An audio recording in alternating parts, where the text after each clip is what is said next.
Daring in the Desert, Chapter 10. By this time, all three of them had a little smattering of the Arabic language.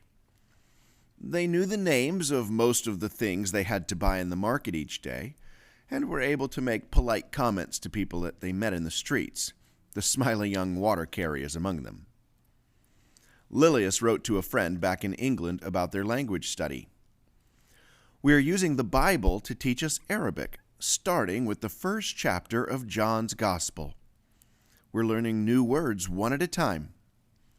The Gospel begins, 'In the beginning was the Word, and the Word was with God, and the Word was God.' So the first words we learned were 'in' and 'the.' But do you know what was really exciting? When we learned the word 'word,' and then came across it just half a line later. And then again in the next line. I know it sounds funny, but it was really good to come to a word we'd already learned.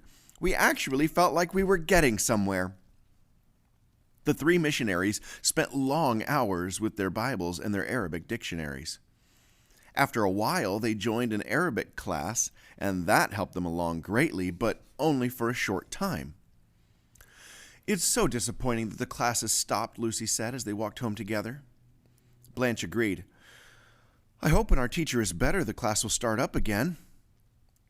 It did, but in the meantime, they paid a young Arab boy to come to their home and read to them.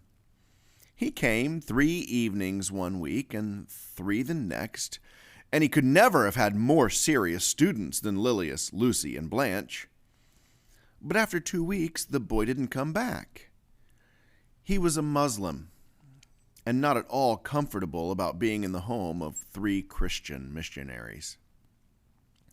"We need to get a real teacher, or it's going to take us years to learn the language," Blanche said. Her friends agreed.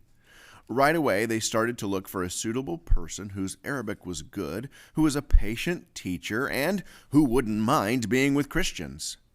That's how they met Mr. Fabzal, who proved to be just right for them.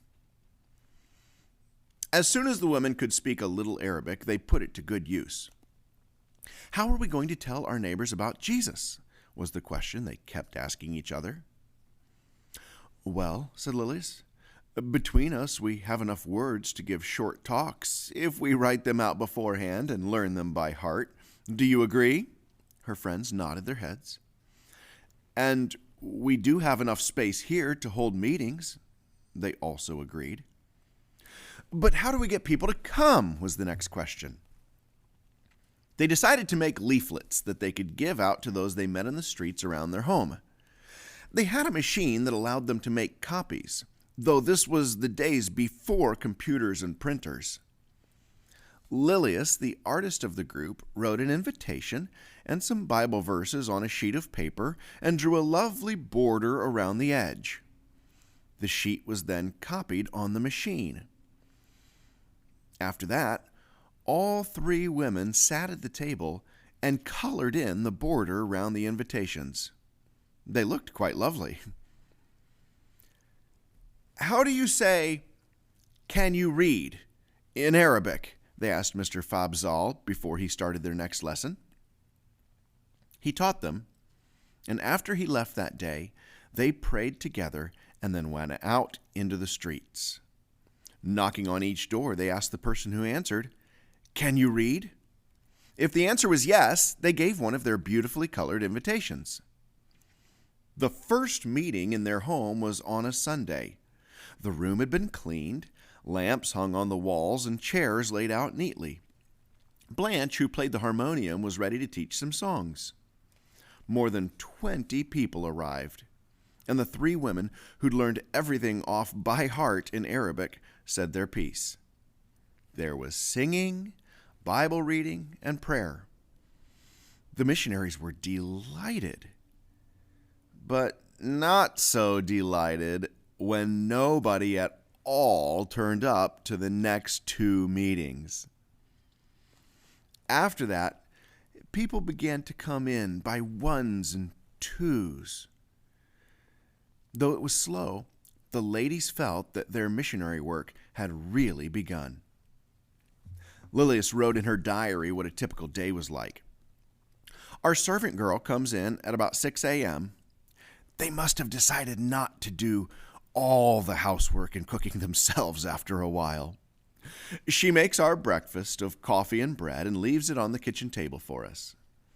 We collect our meal and take it back to our rooms, where we stay until 8:30 when we meet to read the Bible and pray.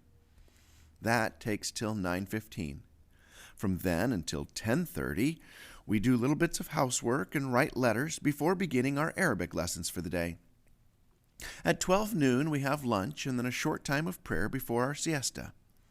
Tea time is 3:30, and then we go out into the town with our invitations. We're home by 6 p.m., when we have a little to eat, wash up the dishes, and read and write letters until we have cocoa and go to bed at about 10 p.m. Things seemed to go well for a time, but then came a problem.